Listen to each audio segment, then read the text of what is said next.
Are you struggling to delete AWS tags using Boto3? You're not alone.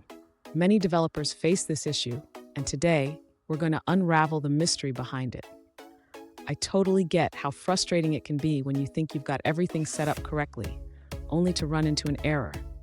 It's like preparing for a big presentation and then realizing your slides won't load. You're definitely not the only one experiencing this.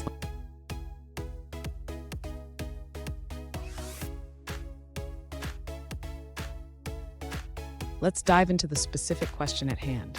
One user recently asked, "Why can't I delete AWS tags using Boto3?" They shared their code in the error message they received, which stated that the ec2.serviceResourceObject has no attribute delete tags. Sound familiar? Let's figure this out together. So what could be causing this error? The issue often arises from using an outdated version of Boto3. The delete tags method was introduced in a later version, and if you're using an older version, it simply won't work. Let's check your Boto3 version and see if that's the culprit. And stick around. At the end of this video, I'll share a quick tip on how to keep your Boto3 library up to date so you can avoid issues like this in the future.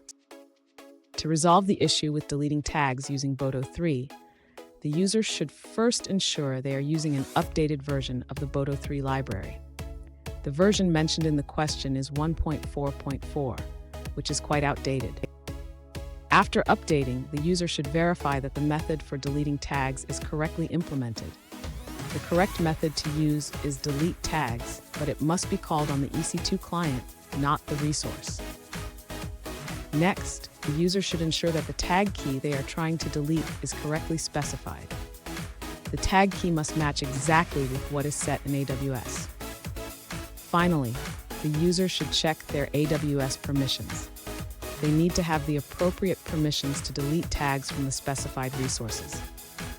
Fun fact, did you know that Boto3 is named after the Brazilian river dolphin? Just like these dolphins, Boto3 is agile and helps you navigate the waters of AWS. Now let's look at the answers provided by other users. An alternative approach shared by another user involves using the describe instances method to retrieve instances. They suggest iterating through the instances and using the delete tags method to remove a specific tag if it exists. Here's that quick tip I promised. Always check for updates to your libraries regularly. This simple habit can save you a lot of headaches down the road. And there you have it. You should now be able to delete AWS tags using Boto3 without any issues. If you found this video helpful, please hit the subscribe button for more troubleshooting tips, and remember to keep your libraries updated.